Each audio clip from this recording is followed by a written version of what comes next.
Welcome to Daddy vs. Doctor. Here are your hosts, pediatrician Dr. Scott Cohen and comedian Sebastian Maniscalco. What's up, everybody? Sebastian Maniscalco here with pediatrician Dr. Scott Cohen. Today, another amazing episode. I hope you guys have been enjoying what we've been doing because we certainly have been having a ball. We got a kid, 21 months, doesn't want to sleep in the crib. He's sleeping with the parents. Find out what I have to say about that. What else do we got today? We have a dad of a newborn who just wants to know, what does the baby see? When do they see him? Great question. We have home remedies, Eastern versus Western medicine, parents versus grandparents. And we're going to talk about, are we lying to our kids about Santa Claus? Are we lying? Is it healthy to lie? To me, a couple white lies here and there throughout life, not going to hurt anybody. But we'll find out today on Daddy vs. Doctor.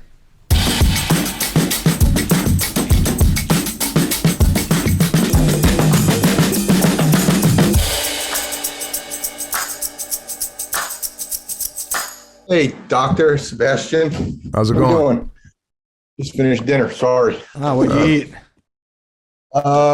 Corn chowder, and then shared food for the kids because they're picky eaters, which I probably should have wrote in about, but I didn't. That's what we'll talk about. Well, yeah, no.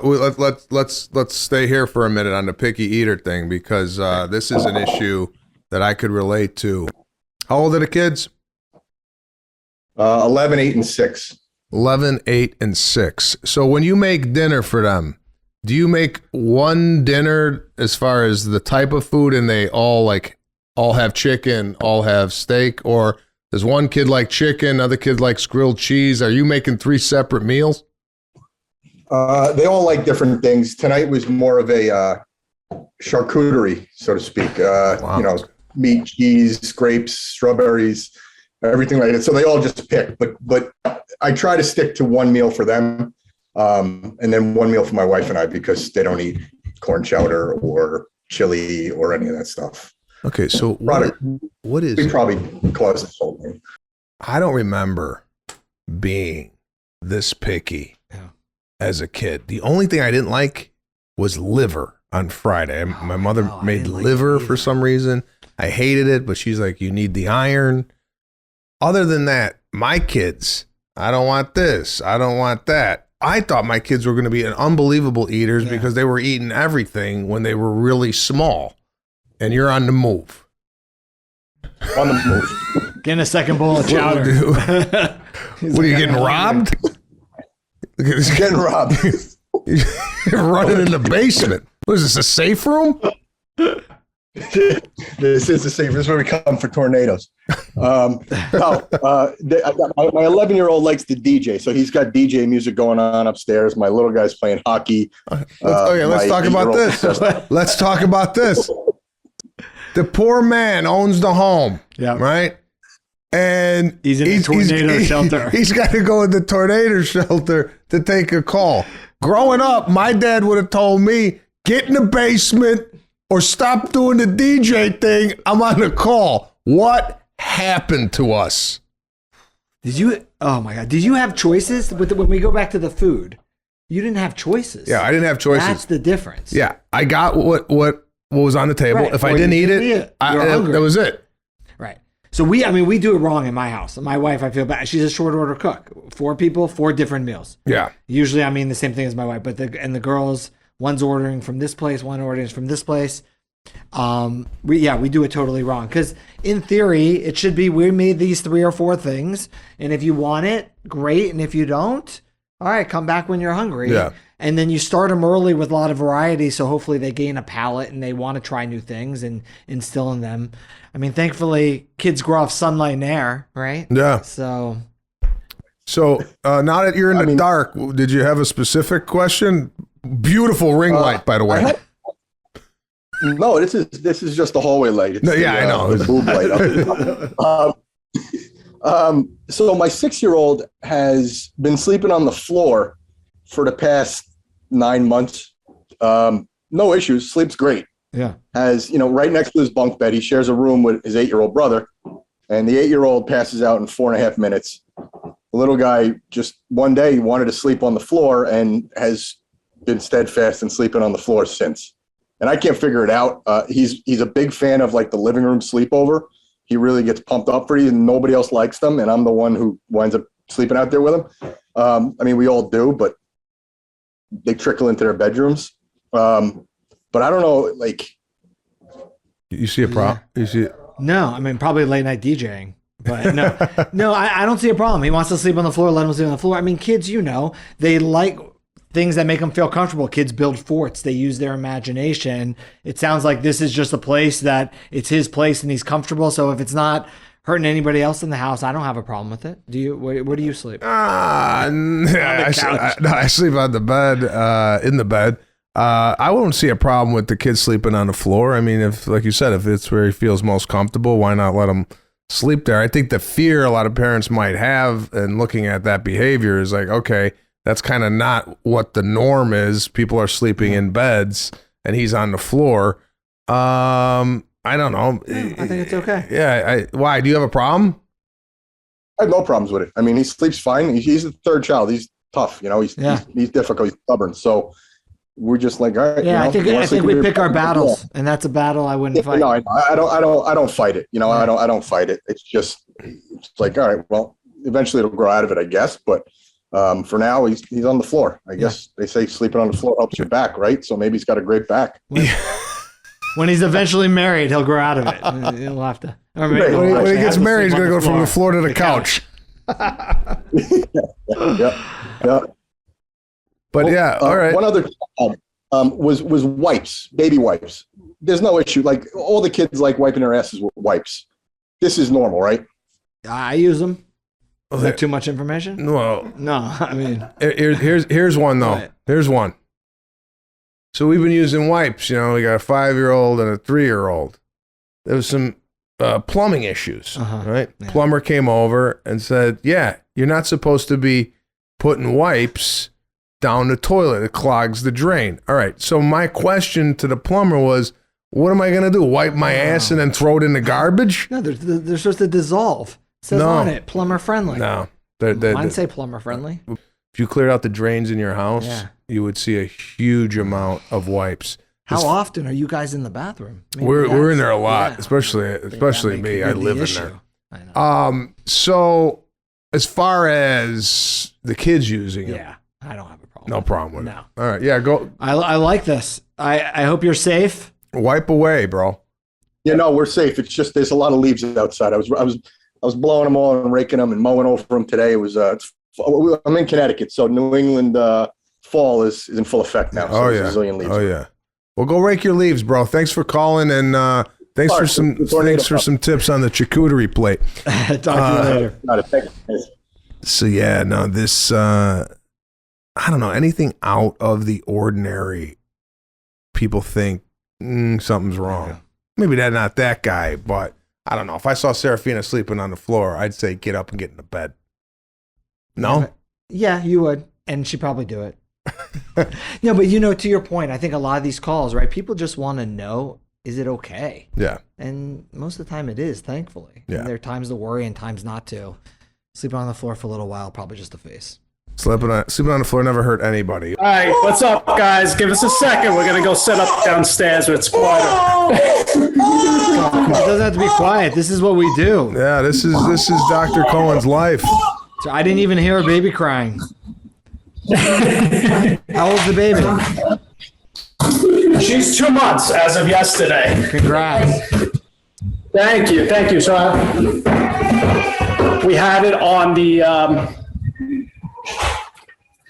in the waiting room for a while, and we were eating dinner, and we're like, let's just wait for it to come on and surprise us there. Hunting down in the basement. Yeah, we've talked to a lot of people. As soon as they get the call, they run into the basement. Like it's like their safe place.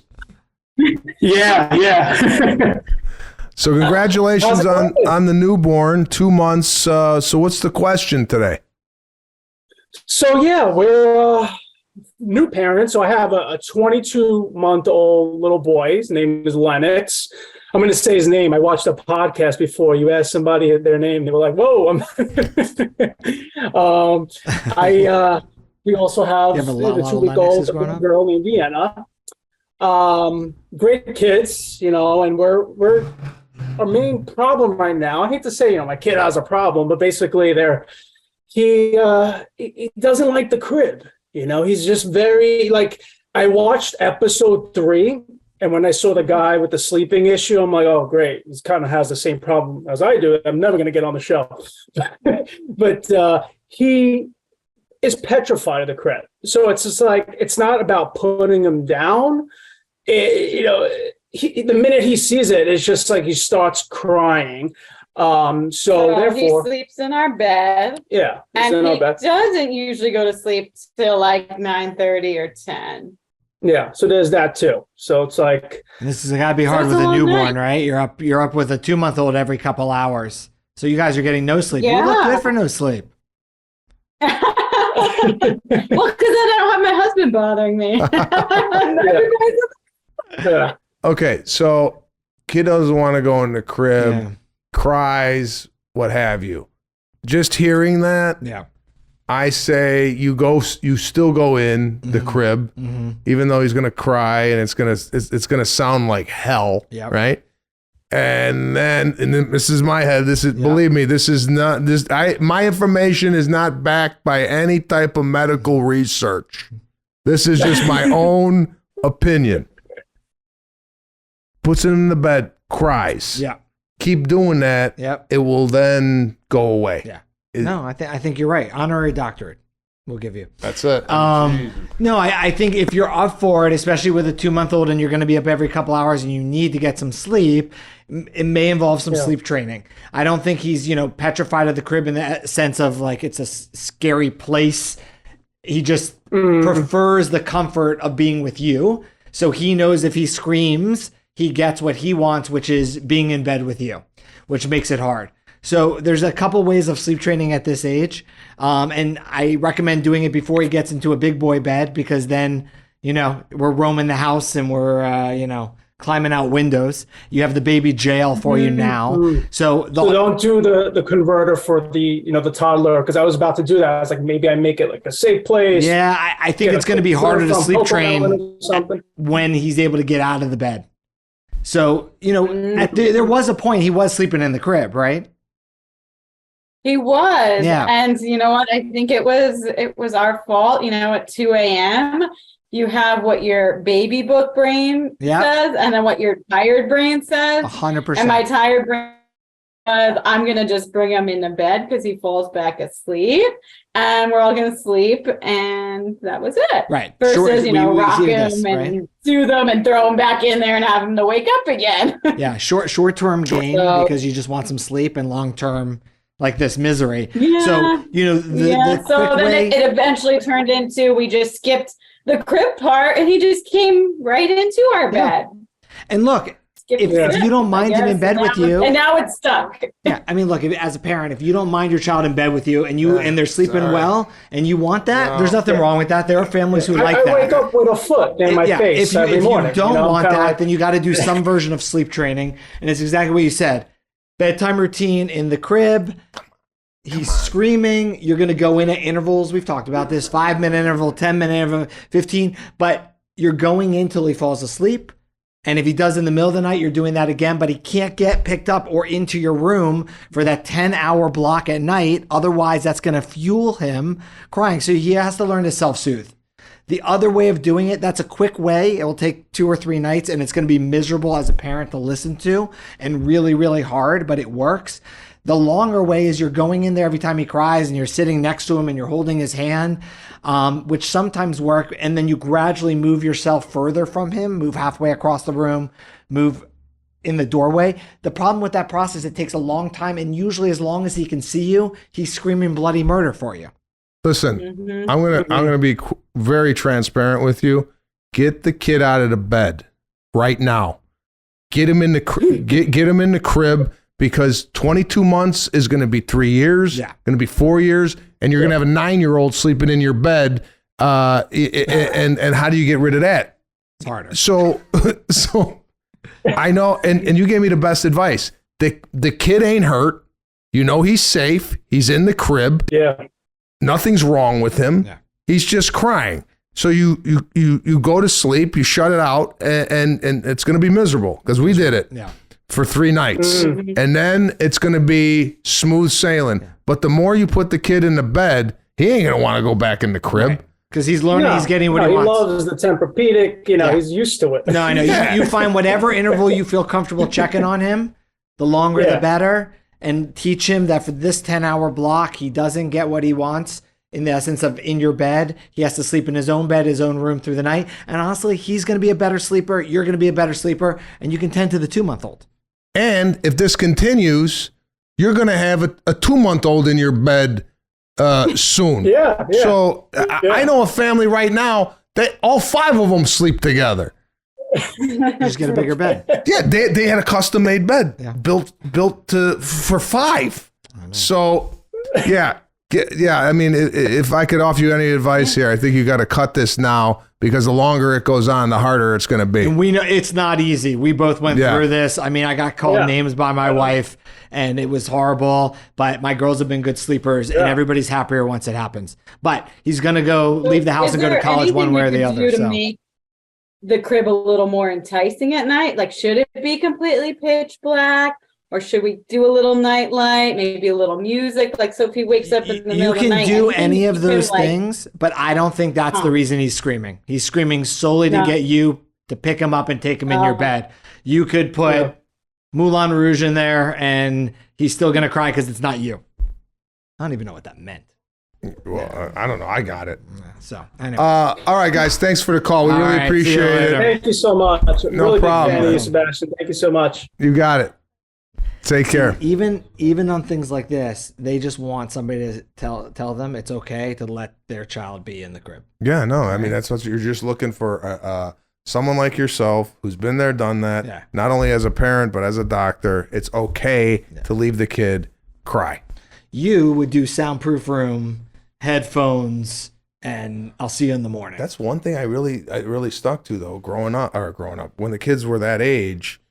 We knew if we went in there and we constantly pacified them that it was going to be a huge deal. So we were really diligent about not going in there and letting them cry themselves to sleep. As rude as that might sound. Tough father. That's wow. Laying down the hammer. The hammer. Oh, what's up, bro? Oh, wait, should we whisper? No, she's already up. Oh. She's beautiful. How old is she? 8 weeks. Wow. I love seeing the dads with the newborns. Oh yeah. Is this your first baby? Yep. Yeah. Congrats, man. You look very happy. Yeah, I am. She's great. What's cranky right now? What's the question today? So I don't have, well, first of all, big fan of the show. It's obviously very timely for me, and it's been a fun way to kind of engage with fatherhood, but we don't have an issue necessarily, but I've noticed when hanging out with our friends, they all want to know, can she see me? What's she looking at? And I don't think she's ever looking at them. I think she's got like a light behind them that she's picking up on. So I'm just kind of curious what like the normal development of eyesight looks like, and maybe even how to know if there's a problem, even though I don't think there is one. But like, just what does normal look like for the development of... Such a great question. Yeah. That's great. What do you think? 8 weeks. Do I think the kid could see people? Yeah. I'm going to say they could see a shape. I don't know if they could see a nose, eyes. I just think they see something in front of them. I don't know if it's... He just picks up this information through osmosis. He's exactly right. So, the first couple months of life, you don't have good acuity, seeing things well. You see things best about 6 to 18 inches. She sees you across the room, but she recognizes like your shape, your smell, your voice, but you're not like a perfect image to her. Usually at 2 months developmentally as a pediatrician, one thing we ask you is the baby smiling? Is there a social smile? Did she smile to something that you did? And the reason we're asking that is not to see if you're funny. It's actually the first time we can tell if a child can see. because they're responding to something you do with an interaction or a smile. So that's why the social smile at 2 months is so important. And when we don't see that, and again, it could come a month later, but if we don't see that, then we want to look into that more. At 2 months, you're right. Milestones are very fleeting. They're usually like staring right through you, glazed over or cross-eyed, up at a light or a ceiling fan in those first couple months. And by 2 months, you want to see the smile. You want to see them watching you briefly, like from here to here. And that's sort of what they're doing visually, but it's very fleeting, right? It's like, and then they're all over the place. By 4 months, that's when your vision is much better. By 4 months, you have driving vision, 20/60 vision. Which is what you need to drive a car. A 4-month-old. They could drive a 4 month. Like a 4-month-old could drive a car, right? So what happens is your brain, it's so cool how it develops them with vision. At 3 months, they can track across a room 180 degrees horizontally. By 4 months, they learn to vertically track toys. So a fun thing to do with her at 2 months is she'll look at your face, show her a flashlight, move the flashlight all around. She'll stare right at you. She doesn't care about that light moving all over her face. At 4 months, do the same thing. We do this in the office. Everywhere that light goes, she follows it because she can see it in all different directions now. Wow. So it's cool. Yeah. Wow. So it really gets so much better between 0 and 4 months. Now, that's good to know. And you kind of answered this. I'm assuming when she's looking at lights above my head, if I'm holding her, it's not that damaging because she's not like, no. Obviously I don't hold her right up to a light, but yeah. And if it bothers her, she'd turn away or close her eyes, but no, it doesn't hurt. They just like the sight. Yeah. Right. What were you going to say? Hearing on a kid is hearing right out of the gate, or is that something that develops over time? No, right out of the gate, because we do a newborn hearing screen on all babies born to make sure that they are hearing, because if they're not, or you detect that there could be an issue, if you intervene early, it helps their development in their speech. If you don't catch it in time, it can lead to long-term developmental delays. Here's a question, and I did a joke about this. When Serafina was born, they're like, okay, we're going to test the hearing. And I'm like, all right, how do we test the hearing on a newborn? It's like, well, you're not ringing a bell and she's going to go, yep, that's it. How do they test hearing in kids that they're not giving any feedback? You lift up their arm for that. No, there's a couple of different ways, but the one they often use in the hospital, and they put these little sensors on the head. They're like these little stickers, and it basically detects sound waves. Oh. That's how they do it. Wow. Yeah. Very fancy. We're very Who knew? fancy. Who knew? So. Well, thanks, brother. Hey. We wish you the best of luck with the little baby, and she'll see you soon. Thank you both. Hey. Appreciate it. You got it, Thanks. man. Take care. See, I love that because it's just a dad who's like staring at his daughter, and he's like, hey, I'm wondering about seeing. It's funny to see that because it takes me back to that time, and I don't know if you've ever had this. It makes me want to have another kid. Just seeing that, like, yeah. I feel like not that I missed, but I didn't appreciate it enough. And looking back, I go, was I there enough? Did I do enough, or did I enjoy that moment enough? And seeing that, I'm like, I gotta go home and tell Lana. Get in the bed. But then you get home and you're like, yeah, we shouldn't have it. And then I get home and I hear the kids and I'm like, another one? Forget it. It goes so fast. It does go fast. And I just want to, all those parents that are listening out there, to enjoy every moment of parenting, no matter how hard or how stressful it might be. I mean, you're going to have times like I'm having right now, looking back on that going, wow, 8 weeks. Yeah. Just the smell. I could even just the smell of it, I'm like, oh, and the little feet and the this and the coochie coo and the whole thing. And next thing you know, they're 18 and getting a condom bag. Hey, what's going on? Hi. How are you? Oh, we're good. We're talking to parents today and having a ball over here. What's going on over there? Well, I just missed the good lighting, so thanks. Oh, you had the best lighting to date. Everybody else has been in a basement, so you're one step ahead. That's good. You might hear some sirens and stuff. I live downtown Chicago, so there's a lot of sirens that happen. All right, I'm from Chicago, so I'm very familiar with sirens in the city, especially in Chicago nowadays. Yeah. So I live next Northwestern, so that's why. Oh, okay. Are you? Yeah. So what's the question today? So it's more so advice that I need. I'm a new mom. I have a 16-month-old son, and I had a pandemic baby, so that was fun to navigate. But I'm trying to help my family, particularly my parents. This is their first grandchild. Navigate the difference between Western medicine, science, and old Persian wives' tales. Having some trouble with that. My mom likes to say, put an evil eye above your son's crib. That'll keep him safe. And I'm like, Mom, I think maybe a humidifier, maybe something that's not an evil eye. So I'm having some troubles getting them on board with science. Yeah. So any advice, Sebastian? I know you're Italian. I'm sure you guys have some old wives' tales you follow. We had a horseshoe over the door to get rid of bad spirits and the evil eye. I didn't know what was going on. There was a full-blown horseshoe over my door. I'm like, what is this? And then that was for protection.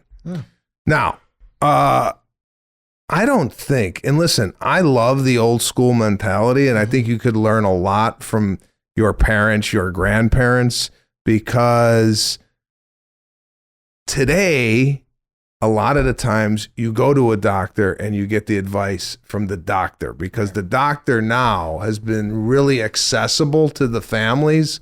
Whereas when we were growing up, you only went to the doctor when you were about to die. Now, back in the day, my mother asked her mother, "What did you do? What's going?" Because mothers were all knowing. Yeah. And they gave a lot of great information, and they still do. Family was community. Yeah, family was community. Now, you have the old school Persians who are trying to say, don't worry about it, or do this, or do that. I don't know. I feel like the Persian community is very similar to the Italian community, where they're probably using a lot of food to get rid of fevers or what have you. I just remember, growing up, there was potatoes. There was like on my head. There was it was just a lot of unconventional methods. Onions in socks. There is garlic dipped in honey on a full moon. You dance around it 3 times. It's just wow. And that's how you combat flu season. Right. But, I think there's a way to marry the two, right? Yeah. Without upsetting everybody, as long as it's safe. Hanging an evil eye isn't hurting anybody except the decor, maybe, if you don't like it. But if they want to put the baby in an alcohol bath, that could be dangerous. So I think there's some old wives' tales that maybe we don't want to do for safety reasons, and other things we're not harming. And I don't know. You're right. I'm more Western trained. I don't know a lot of the Eastern remedies. And I always tell people, when you come to me with those, as long as I know I'm not causing harm, why not? My father had cancer when I was in med school, and he drank 4 cups of green tea every single day. They told him he had a very small chance of making it, and he made it, and he believes the green tea cured his cancer. I don't know, but he survived. So there are things to this. The Jews, matzo ball soup cures everything, the nutrients, things like that. So if it's not harmful, I don't see a problem with it. But it's finding that way to marry the two, and I guess not upset the grandparents as much, right? So why are you telling your mother, your parents, we got it, we're okay, we don't need your advice, or how you tap dancing around this? As nicely as I can. So my parents live in Canada. I live here in Chicago because of my husband. So they're not always around the grand, which can be hard. But it's mostly tried to, bring science into it. And they're like, science, like, what's that? Yeah. So especially going into flu season. My son, knock on wood, hasn't really been getting sick. But now, seasons are changing. He's way more active, has way too much energy. And I'm trying to figure out, okay, how much of Western medicine can I throw in their face? But really, some of that crap that they say works. So how do I navigate? But you're mom, and you're in charge, and you can. I think there's you could say something like, "Listen, I want to protect my child from the flu by giving them a flu shot." I'm making an example. just like you want me to dance around in a full moon, which I'm happy to do also because maybe they both can help. And just like I'm appeasing you, I think there are some things you can appease me as well. And I think that's fair. It shouldn't be right that, it's all of one or the other. Yeah. Right? Yeah. I think if you could incorporate both worlds, I think you'll be better off. Because like you're saying, a lot of these old methods, they actually work, or they're designed to maybe get your mind off what's actually happening, like sock and garlic and whipping it around the room. Yeah, who am I to say it doesn't work? Maybe it gets your mind off what's actually going on. I don't know. I think if you marry both of them together, I think you'll have a wonderful experience, but don't alienate either one. For sure. Thanks for coming on. Thanks really for coming appreciate on. the call. That was a good one. Thank you so much. Yeah. No problem. If my mom gets mad at me, I can send her to you guys. Yeah. Done. Have her call next Actually, week. we would like that. That's good. All right. Thanks. Take care. Bye-bye. This goes to just reiterate how we definitely should have grandma on and mom on and see the differences. And this spawned for me a couple of questions that are, I don't know, old wives' tales or things that happened growing up. And I want to get your take on this. Growing up, my mother said, don't walk around without any socks or shoes in the house because the floor was cold and you would catch a cold from having no socks on. Any truth to that? No, I mean, it's sort of the idea of like going outside with wet hair. Yeah. It gives you a cold. How do you get sick? You get sick by being exposed to viruses or bacteria. So I always sort of give the analogy, if you came out of the shower with wet hair and I put you in a bubble that's perfectly quarantined without any infections, you're not going to get sick from it. So it's really not that. I mean, you can make an argument, lowering your immune system and exposing you, but in general, no, those things aren't going to make you more sick. Gotcha. Yeah. But I like these topics because I think we battle a lot. I think you made a really great point about how we grew up now that our community is the internet and what we see on TV and people miles and miles away, where growing up, our community was that inner circle of people that you had direct contact on a daily basis. Yeah. And that's all you knew. And so with this new way of doing it with everybody spread out, it also creates a lot of anxiety because you're getting so much more information from all different places. It's hard to weed through it. Yeah, when you lived in a neighborhood, you called 4 or 5 different neighbors, and one of them, their kid had what your kid had. And they said, lay him on the floor and do whatever. And you kind of felt like, okay, comfort in the fact that they went through it across the street and the kid lived. But like you say now, everybody goes to the internet and everybody goes to the doctor, and there's a lot of confusion. Yeah. So if you're learning anything from this, move back into a neighborhood, get yourself a community, and stop going online. I like that. What's going on during the holiday season? People are going shopping. They're getting gifts. They're having parties. It's a fun time. Yeah. Right? Yeah. Well, I mean, that's what we're doing. Although Lana is Jewish, we do still celebrate with a Christmas tree. And what? Do you have a Christmas tree, by the way? I do a Christmas tree, but my wife's Catholic. Yes. But Christmas is fun. Yeah. My girls, they like both because it just means more presents. More presents. So, yeah. So here's the thing. There are some people out there that believe if you lie to your kids about Santa Claus, that it's damaging to them in the long run. Mm-hmm. Now, you being a pediatrician over the last 20 years, have you heard about this, A, or and B? Well, first I want to ask, what age do kids stop believing in Santa Claus that you've seen? I know. I think it really varies depending on the child and their maturity, and also when they really don't want to believe anymore. A lot of people hold on to beliefs, even though they know in the back of their head, there's really not a tooth fairy, there's really not a Santa Claus, but it's fun to believe. It's fun to use our imaginations, which I think this really is. More than lying to our kids, it's part of normal development to use our imagination and make up stories. And it's really, I think when you look back, most people have fond memories of those stories. I mean, let me turn it back on you.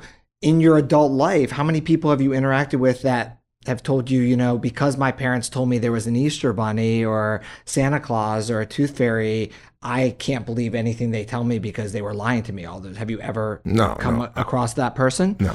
Right.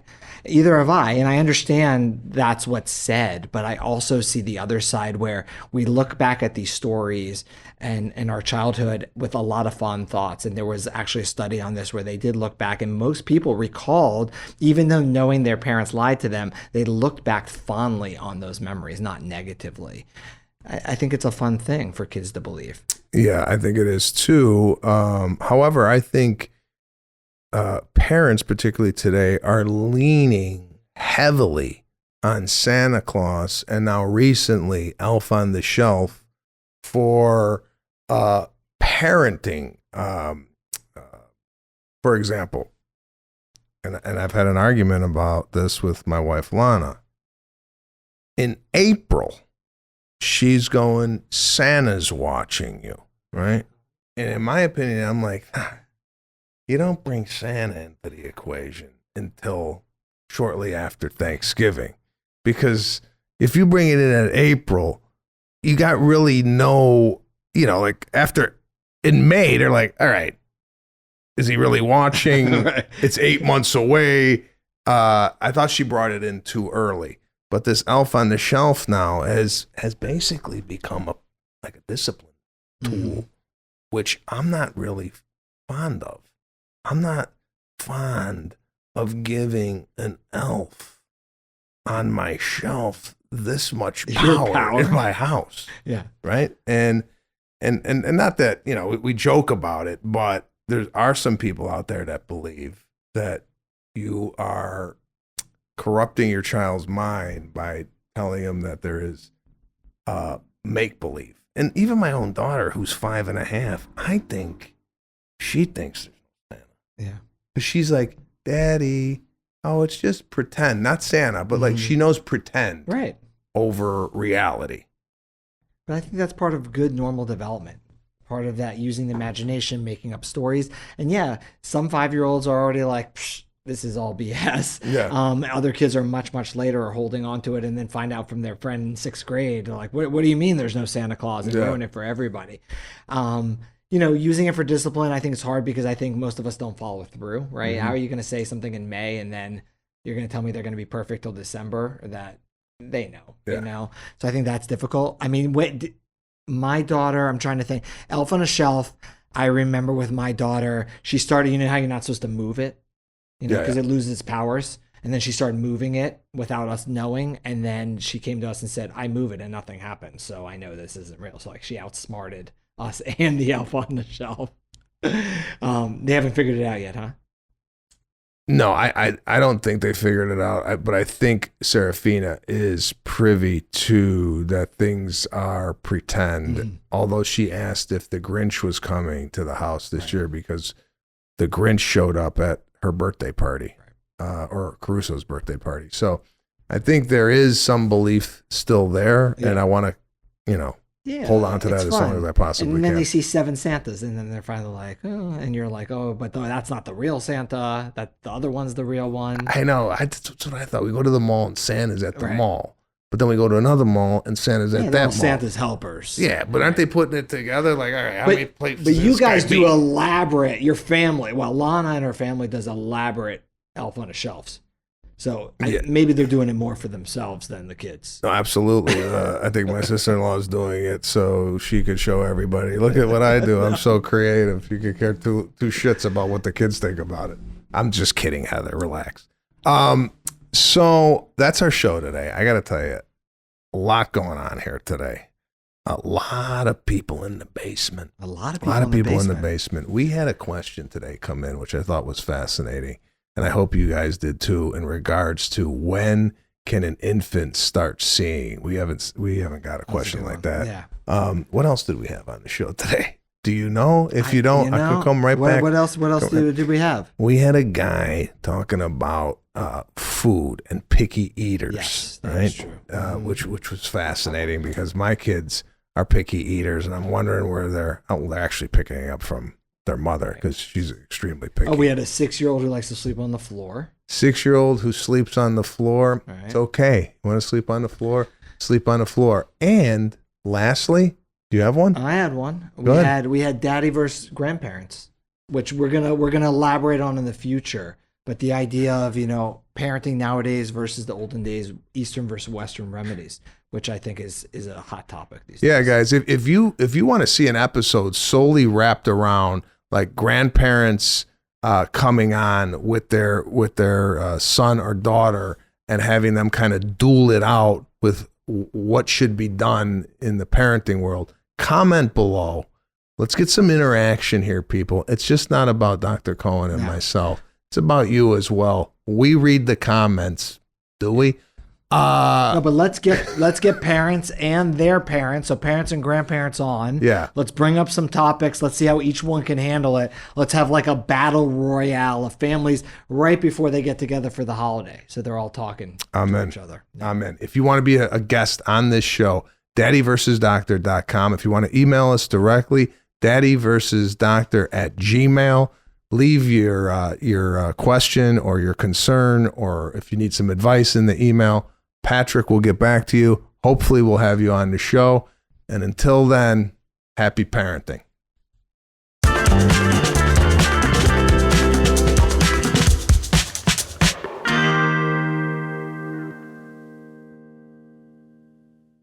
The opinions expressed in this program are not intended as professional medical advice, as a diagnosis, as a treatment protocol, or as a substitute for professional medical advice from your physician. Please consider your own medical history and consult with your own physician for your specific healthcare and/or medical needs and about your concerns for yourself and your family.